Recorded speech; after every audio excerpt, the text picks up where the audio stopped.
learners. Today, we will learn two important parts of Bengali language. First, compound verbs and conjunct verbs and idioms. We'll see how these work in real sentences and how they help us speak Bengali more naturally. Let's get started. First, conjunct verbs and compound verbs. First, we'll look at conjunct verbs in Bangla, which is called Conjunct kriya in Bengali. A conjunct verb in Bangla is a combination of noun plus a verb, which together functions as a single verb and convey a complex meaning. Often the verb part is a light verb like kora means to do, or hawa means to become, or dewa means to give, etc. The structure of conjunct verb is noun plus the light verb. For example, সিদ্ধান্ত নেওয়া। আমি আজ একটি গুরুত্বপূর্ণ সিদ্ধান্ত নেব translates to I will take an important decision. Let's get to the analysis. সিদ্ধান্ত means decision, which is a noun. Kora is to do, which is a light verb. So together it means to decide. Then another example, চেষ্টা করা। সে ভালো result পাওয়ার জন্য চেষ্টা করছে means he is trying to get good results. Let's get to the analysis. Cheshta means attempt, which is a noun, and kora is to do. So together it means to try. Look at another example. বিবাহ করা। তারা আগামী মাসে বিবাহ করবে means they will get married next month. Let's get to the analysis. Bibaho means marriage and kora means to do, we know. So together it means to marry. We'll look at another example. ভয় পাওয়া। বাচ্চাটি অন্ধকারে ভয় পেয়েছে means the child got scared in the dark. So here bhoy means fear and pawa means to get. So together it means to get scared. We'll look at compound verbs in Bangla, which is called jougik kriya. A compound verb in Bangla is a combination of two verbs, where the first verb carries the main semantic meaning and the second light verb adds an aspectual or subtle nuance. That is completion, continuation, suddenness, effort, etc. This type of verb is more native to Bangla and often used in colloquial speech. So the structure of compound verb is main verb adds with light verb.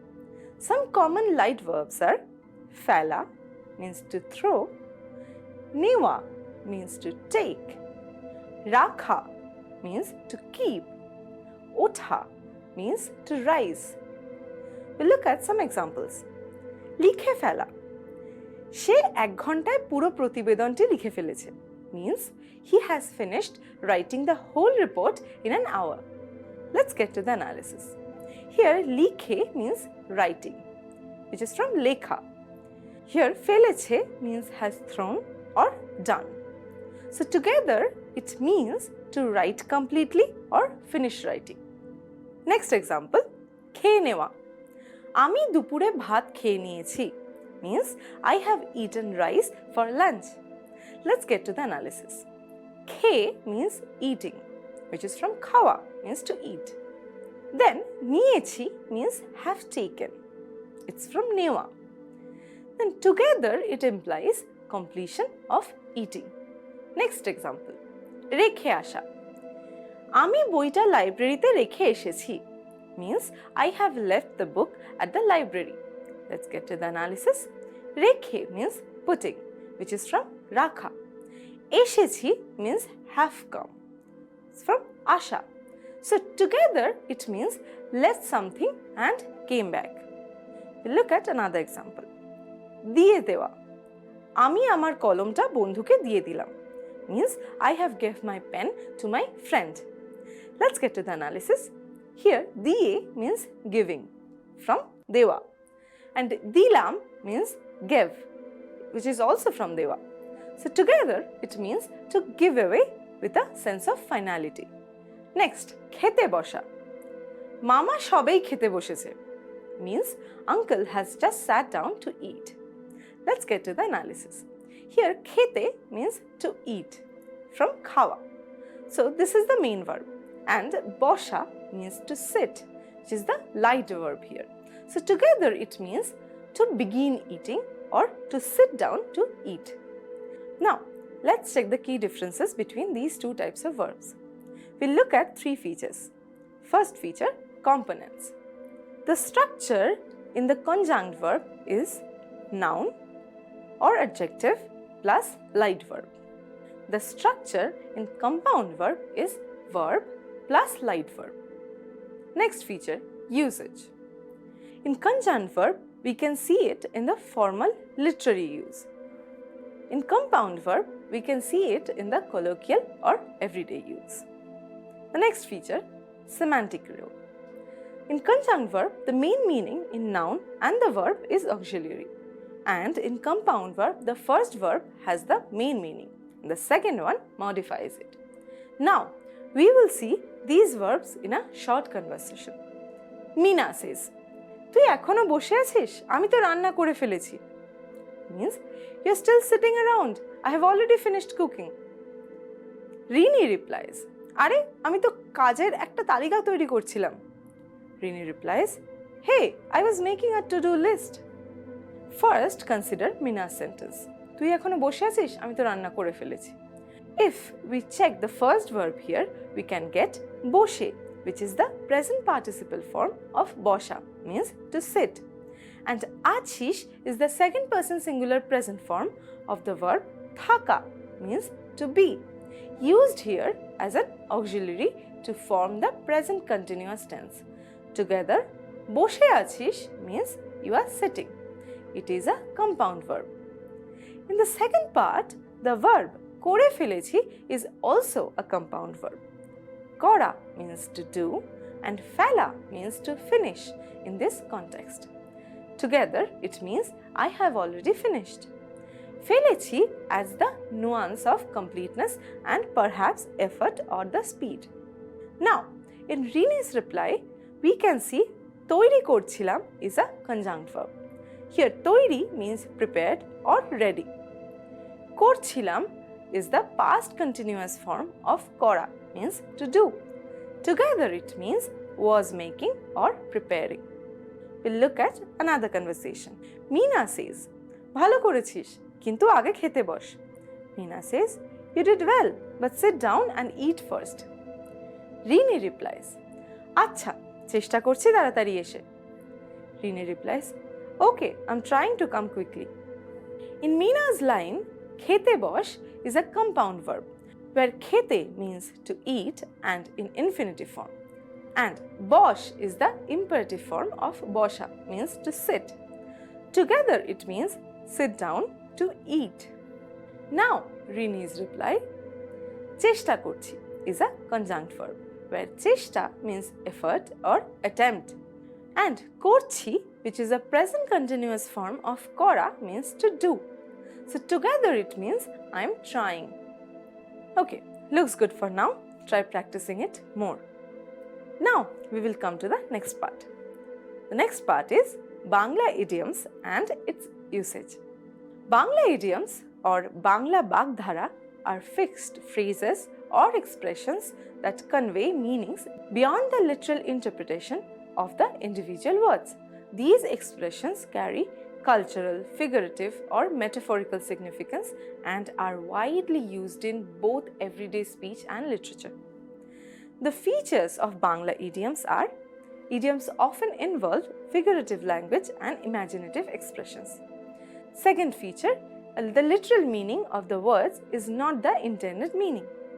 They are used to add color, depth and brevity to speech. For example, tele beguni jole otha means to get angry very quickly. Look at another example. Jemon kormo temon fol means you reap what you sow. Now, we will observe some common Bangla Bagdhara or idioms which native speakers use in the daily life. First, Nijer paye kural mara. Its literal meaning is to hit an axe on one's own foot. But The original meaning is to harm oneself. We'll look at a sentence as an example. সে চাকরির সুযোগ পেয়ে না বলে নিজের পায়ে কুড়াল মারল. He got a job offer but said no. He harmed himself. Look at another example. হাতের মুঠোয় literally means in the fist of the hand. But the meaning is within control. Look at the sentential example. এখন তো সবকিছু তোমার হাতের মুঠোয়. It means now everything is under your control. Look at the third example. গোদের ওপর বিষ ফোড়া. Literal meaning is a boil on the top of a sore. But the intended meaning is one trouble on the top of another. Look at the sentence example. অফিসে বকুনি খেলাম, তার উপর bus miss করলাম. গোদের ওপর বিষ ফোড়া. Translates to got scolded at work, then missed the bus. Just my luck. Look at another example. নাচতে না জানলে উঠোন বাঁকা. It literally means if one can't dance, the courtyard is crooked. But its intended meaning is blaming others for one's own flaws. Look at the sentence. ও নিজেই ভালো কাজ করতে পারে না আর বলে উঠোন বাঁকা. It means he can't work properly himself and blames everything else. Then, next idiom. এক ঢিলে দুই পাখি মারা. It literally means kill two birds with one stone. But the intended meaning is solve two problems with one action. We look at the sentence. বাজার করতে গিয়ে বন্ধুর সঙ্গে দেখা হলো. এক ঢিলে দুই পাখি মারলাম. Went shopping and met a friend. Two birds, one stone. Next idiom. চোর পালালে বুদ্ধি বাড়ে. Literally means wisdom grows after the thief escapes. Its intended meaning is wisdom comes too late. We look at the sentential example. এখন কি হবে বলো, চোর পালালে বুদ্ধি বাড়ে. Translates to now what can be done? Wisdom after the loss is useless. Look at the another bagdhara. কাঁঠালের আমসত্ত্ব. Its literal meaning is mango pulp from the jackfruit. But its intended meaning is something imaginary or absurd. Look at the sentence. ওর পরিকল্পনা শুনে মনে হচ্ছে কাঁঠালের আমসত্ত্ব. Which means his plan sounds totally unrealistic. We look at another bagdhara. কাঁটা দিয়ে কাঁটা তোলা. Its literal meaning is to remove a thorn with another thorn. But the idiomatic meaning is to tackle one problem using similar strategy or tool. We look at the sentenceal example. সে যা করেছিল তারই মতো জবাব পেয়ে বুঝলো কাঁটা দিয়ে কাঁটা তোলা কাকে বলে. He got the taste of his own medicine. That's what they call fighting fire with fire. Next, নাচতে নাচতে ঘোমটা পড়া. Its literal meaning is pulling the veil while dancing. Its idiomatic meaning is being shy or modest at the wrong time. We'll look at the sentence. এখন তো সব বলে ফেলেছো, এখন আবার লজ্জা. নাচতে নাচতে ঘোমটা পড়া. Which translates to you said everything, now you are being shy. Next, খড়কুটো ধরে ভাসা. Its literal meaning is floating by holding onto straw. Its idiomatic meaning is clinging to any tiny hope in despair. The sentential example is এত খারাপ অবস্থায় সে এখন খড়কুটো ধরে ভাসছে. In such a bad state, he is surviving by clinging to any hope. Next, গেও যোগী ভিক পায় না. The literal meaning is a village saint gets no alms. But its idiomatic meaning is locals don't value their own people. We'll look at the example. ওর প্রতিভা সবাই বাইরের লোক চিনেছে, এখানকার কেউ না. গেও যোগী ভিক পায় না. Which means outsider appreciated his talent, not his own people. Next, ধরি মাছ না ছুঁই পানি. Its literal meaning is catching fish without touching water. But the idiomatic meaning is doing something cleverly without getting involved. We'll look at the example. ওর মতো বুদ্ধিমান লোক দেখিনি, ধরি মাছ না ছুঁই পানি. It translates to never seen anyone so clever, gets work done without dirtying hands. Next, যেমন কর্ম তেমনি ফল. Literal meaning is as the deed, so the fruit. Idiomatic meaning is you reap what you sow. We'll look at the sentential example. তুই পড়াশোনা করিসনি, তাই fail করেছিস, যেমন কর্ম তেমন ফল. It means you didn't study, so you failed. You reap what you sow. Next, tele begune jole otha. Its literal meaning is to catch fire like oil and eggplant. But its idiomatic meaning is to get angry very quickly. You look at the example. Eto samanyo kothay tele begune jole otho keno? Which means, why do you get so angry at the smallest things? Next, biraler golay ghonta badha. Its literal meaning is tying a bell around a cat's neck. Its idiomatic meaning is proposing a difficult but necessary solution that no one wants to execute. Look at the sentential example. সবাই বলল কাজটা দরকার, কিন্তু বিড়ালের গলায় ঘন্টা বাঁধবে কে? It translates to everyone agrees it's needed, but who will actually do it? Thank you, learners. That's enough for now. Keep practicing and Bangla will feel more natural to you. Dhanyabad.